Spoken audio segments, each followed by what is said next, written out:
Hello, folks. My name is Melvin, and welcome. Glad to see you here. Glad to see you well. As always, I'm going to introduce why this show is important, why I'm doing it. Because as I was at work today, I was like, do I even want to do this show? I don't have much to say. I don't really know if this is my vibe, if it's going to catch on, or anything like that. So I think it's always important to just start off with my motivations. Just so it's like, it kind of sinks in a little bit. That like, yeah, I'm in this for the long haul. I'm going to try to do whatever I can to keep it going. So this show is called The Victorious Visionary. I think a lot of the times when we're at work or we're doing hobbies that help us envision a better version of ourselves. When any of that happens, it's my cat. It's my cat. It's my boy. Anytime those things happen, I think it's so easy to get lost in that you ignore the process itself. The process is the majority of what's going on, the majority of what is happening. But your favorite creators, or pretty much anyone that has made it, they're not going to talk about that as much. They're only going to talk about the fun stuff. But that stuff is important. That's developing as a person. What your views become. What kind of content creator you become. Things like that. The way you develop as a person, that is who you are. And what I am trying to do is kind of that same thing. I'm creating a show that helps me develop into the kind of person that I want to be. I'm trying to mix both the aspects of myself on a day-to-day basis that I want to be better, and then also the element of a content creator that I want to get better. And if I don't remind myself those things, then it becomes really easy for me to just not see this show as important. But it is. Even though this show does take up a lot of time, just like recording wise. And I'm not used to this format yet. I'm always afraid that I'm going to run out of ideas, that I'm not going to be as interesting on camera as I'd hope. But we are going to kind of figure things out as we go along. My boy. My sweet little boy. I guess I have to show my boy because he does not want to stay in place. With my boy, come on, get over here. So I tried to make a little spot for my boy, but he's so active. He loves to go around and play and do things. He loves to do all those things that little kitties like to do. He likes to play with random stuff. If you're not playing with me, I don't want to be here. Well, guess what, Buster? I guess you're right. So I will let you do your own thing. But you got to say hello to the camera first. You got to say hello to the pretty people that love you. It's a little crabby at me because he's like, why didn't you let me out sooner? Well, I thought you were going to behave for longer, but clearly you did not. So out you go, boy. Leave, and maybe don't meow at the door, please. I don't know if that catches in the microphone. Bye-bye. Bye-bye, boy. Go, be free. Alrighty. Okay, thank you for allowing me to do that. Now we can continue on with the show. We can continue on with our very, very important show. So, the first thing I want to do is actually mental health related. I was listening to a podcast today. It's actually called, what is it? It's a really popular podcast. It's called like 10% Happier. And I was just having a good time. I was listening to it. So there was some stuff from it that I wanted to pick up. I didn't want to make this whole episode 10% happier thing, but there were some things that I was like, you know what? When I go home, I'm going to practice doing it because I don't do that enough in my day to day. So one of the things that I was hearing about is practicing gratitude. Now, I have tried learning mental health on my own, just kind of learning all that stuff. I'm on and off when it comes to doing mental health, but anything can become a mental health session. As long as you are following the steps, it can turn into a mental health session. So, practicing gratitude. What I decided to do was talk about my uncle because he is a very, very huge impact to my life. And I think out of all the things in my life, I've taken him for granted the most. Not maliciously, but it's just, I feel like I've taken him for granted. So I want to talk about him a little bit and just say how much of a big impact he's been in my life.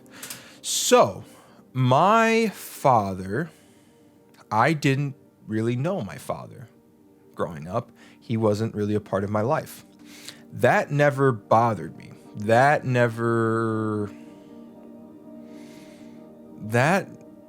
really just didn't really bother me. I had a really good relationship with my mom. I loved my mom, like she was great raising me. So it didn't really bother me. But I had an uncle who wanted to make sure that he had, that I had another parental figure in my life. So he kind of took that place of my dad in terms of, just making sure that my needs were met.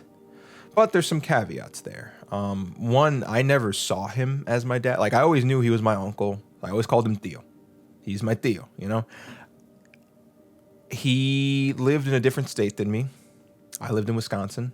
He lived in New York. So, I only saw him during summer vacations when I could go and visit him.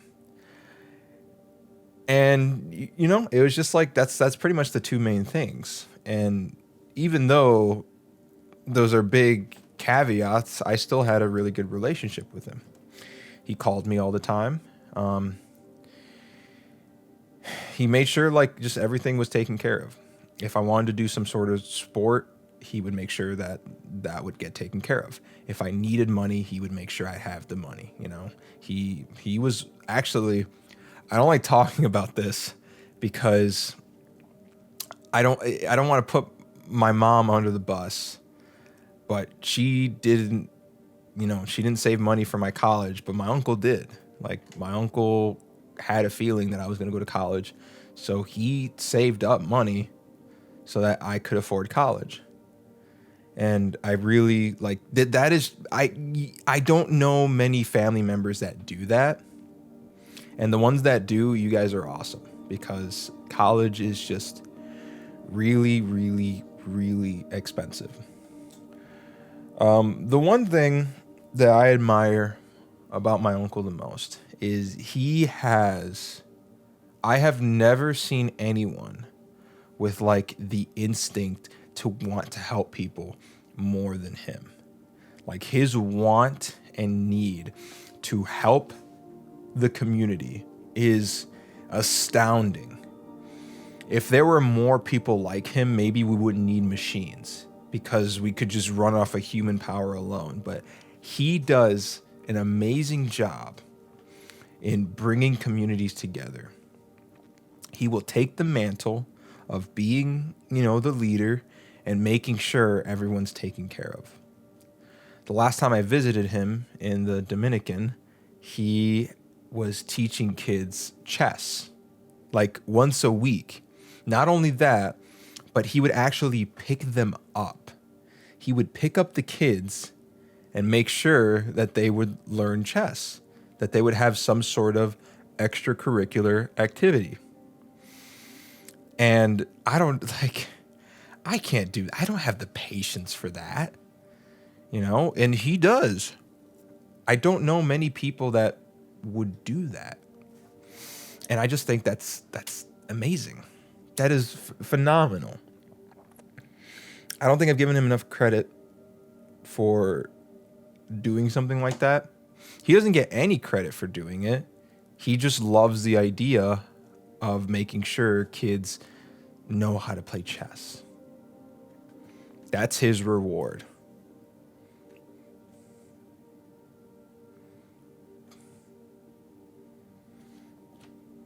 I just don't know many people who is just satisfied with that kind of reward and nothing else. Some people, they would just want to get paid. But he likes to make an impact in people's lives. He did that with me, and I took it for granted, and I probably still do. Like, I just haven't shown him my gratitude enough for that.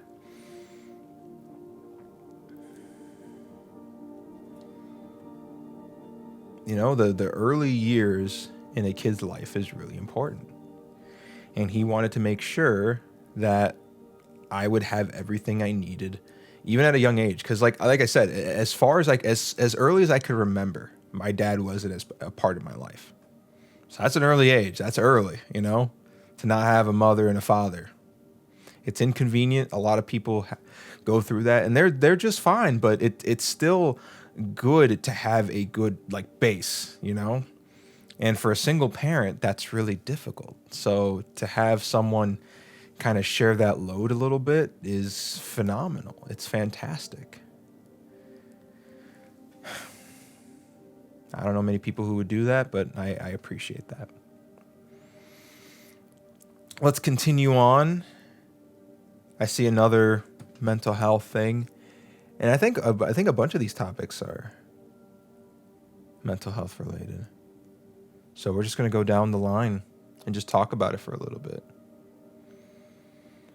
So, something else I learned in the podcast, the 10% Better, was you want the ability to heal your own suffering so that you can help others.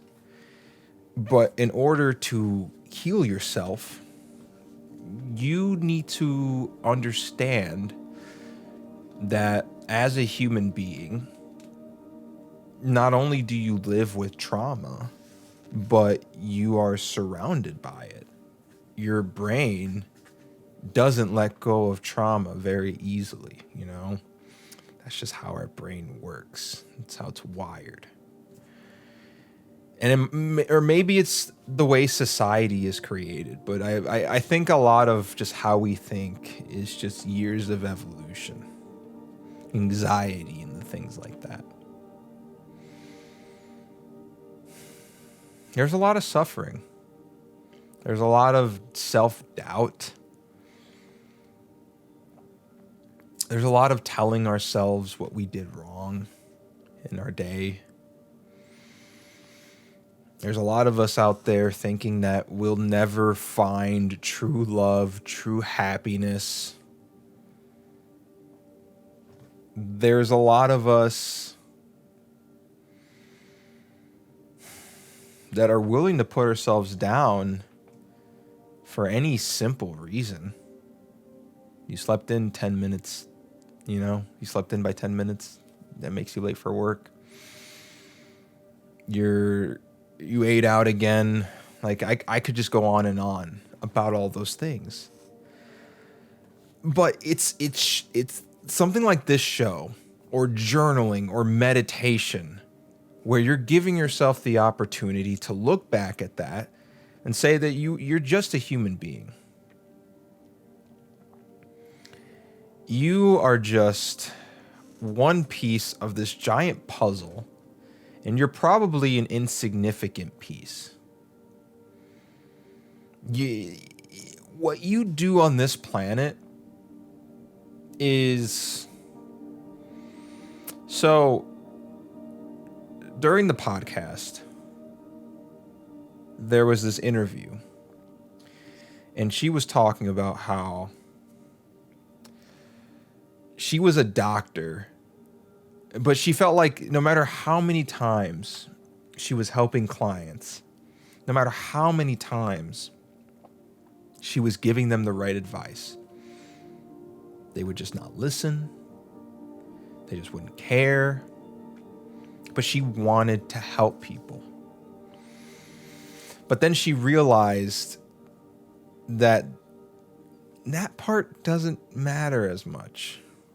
What matters more is, am I helping myself?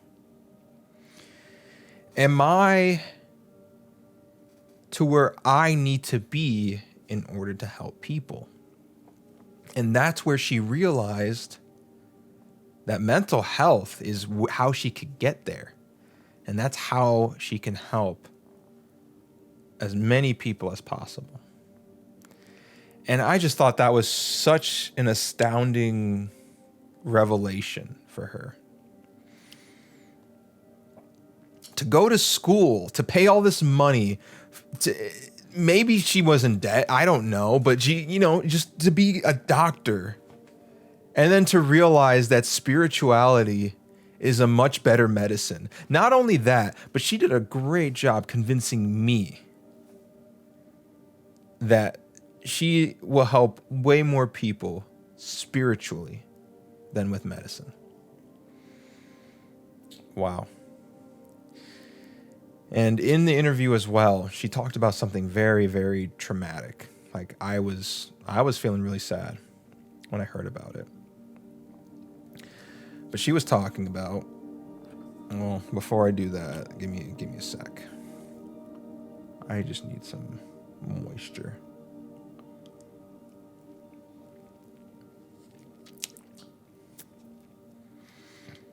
My lips have been getting really, really dry lately.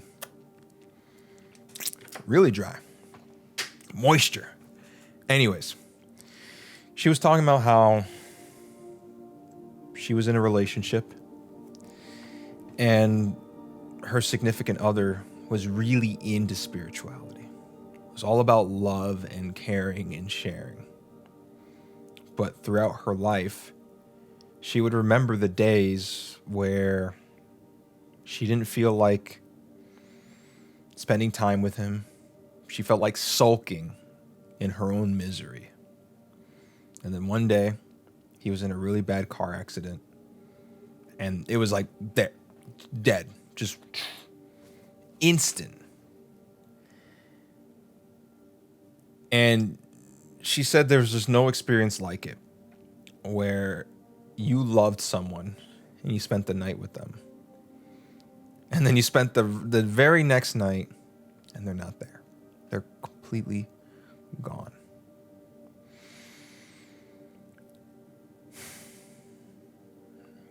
I think a lot of people, even if they never had a significant other like that, they can just relate to just having someone really, really important just gone like that. It's not a fun thing to think about. But she says that in her journey, that she learned to become her own soulmate. That she learned to heal and take care of herself. And this kind of goes back to, her taking care of her own suffering. And she talked about her past a lot. And something else that she's learned was how to talk about her past without A, feeling like a victim, and B, still keeping in all that trauma. She's learned to move past the trauma. And I don't know, there's just something, I don't know, that's so powerful to me. Because it is really easy to just look at what you did and have some sort of response to it. And that really does inspire me to, when I go to work, to Just kind of be in the moment and just not respond. Because it's so I do that a lot too. It's just so easy for me to respond to things. That was kind of the problem with my previous job, was that every time a customer came in, my anxiety would just already shoot up a little bit, because I would automatically assume that the issue was going to be a really complicated one and that I'd have to be involved in it, you know? So I knew that with my previous job, a lot of it has to do with me. I knew that. But at the same time, you know, I'm grateful that I learned a lot of things from my previous job, and I'm grateful for the job I have now. You know, two things can be correct at the same time.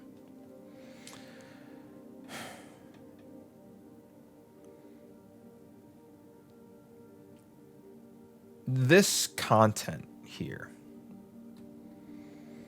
I like the concept of these videos. I don't know if they work. I don't know if the execution's there yet. But I love creating content that at least tries to help other people. And you might be saying, you're not helping other people, you're just talking. And yeah, you're right. I'm just talking. But I'm also trying to create a connection with you guys. I'm trying to create something meaningful, and I don't know what it is yet. I don't know what that meaningful thing is. But I'm just glad that you're here for this journey. I'm glad that I am actually going through with it and creating something for you guys. I wrote something down here, and I'm gonna say what it is right now. If I can make you feel 25% better today, that would be awesome. And originally, I only said 1%. Like, I just want to make you 1% better. But do we really want to stop there? Do we want to stop at 1%? Because wouldn't it be awesome if you were just sitting down, watching a video, and then, you know, my video comes on, and then that made it 25% better. So let's say your day, you're just like, it's only 50%. It's only at 50%. Then you watch my video, then it goes to a 75. Wow, from one video? Holy shit. God damn. And I did that with my words?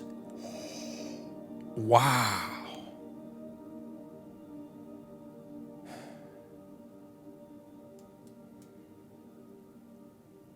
I'm just imagining because the thing about YouTube, I don't know who the fuck you are. I don't know who most of you are. So for me to make a stranger's day 25% better. Wow. With all these topics that I have here, practicing gratitude, healing, talking about trauma while still being mindful. These are some powerful topics here. And if you're saying that me talking about these powerful topics made your day 25% better, holy shit. Holy shit. Like, god damn. That's insane.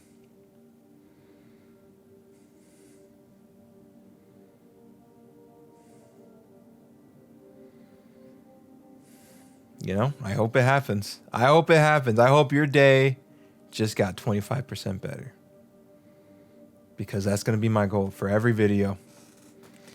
Every video, I'm hoping to make your day 25% better.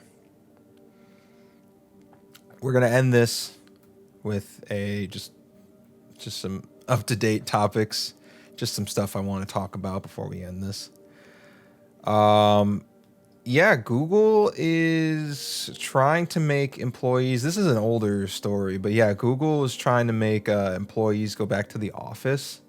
And something that bothers me with talking about that is the fact that Google is has one of the worst turnaround times of any company I've ever seen. If you work for Google, you'd be lucky to be there for about a year. Like they push you. They push you to the bone.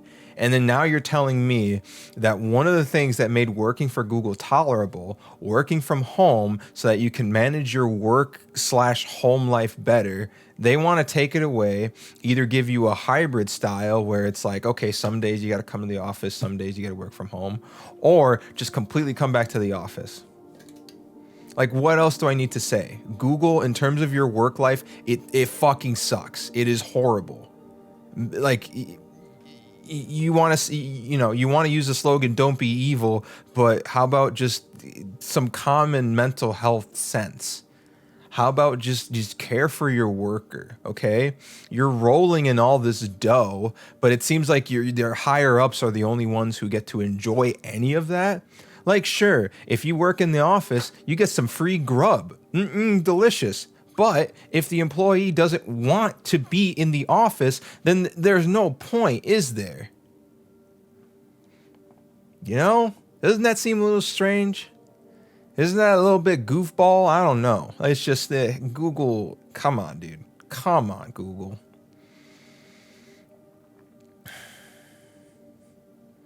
So I've been playing Hotline Miami recently. And at first I was going to make a bunch of videos, just having a good time, just having some goofs, some gaffs, laughing at it. But then I started looking at my mental health. I started thinking to myself, like, I want to be more mental health forward, and I think that starts with enjoying the games.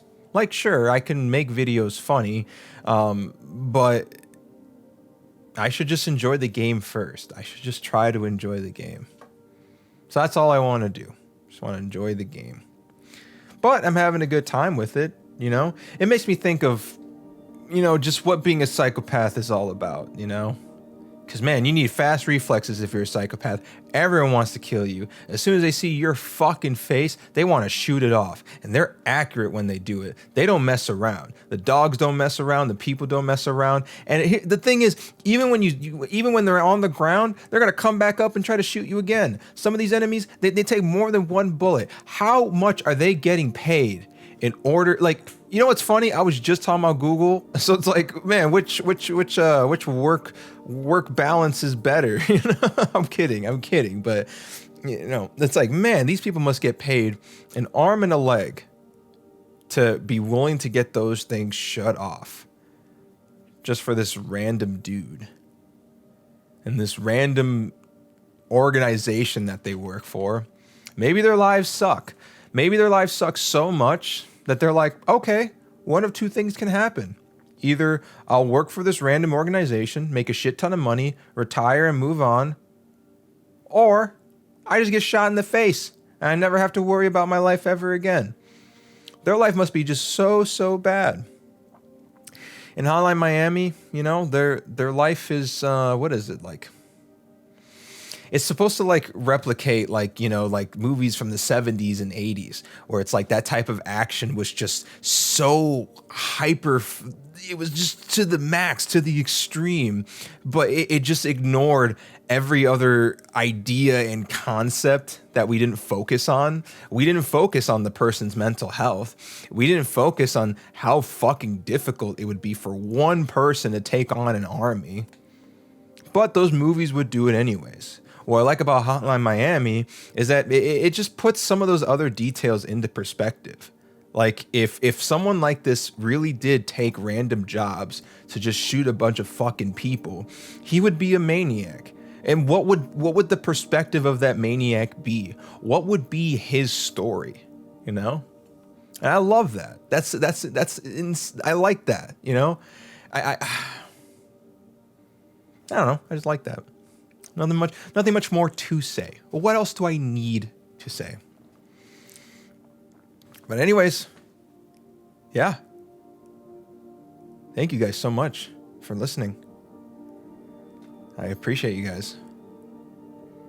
All right. I hope you guys can become victorious visionaries as well. It's a journey It's a journey only so few people get to experience. And I hope you guys experience it too. Thank you guys so much.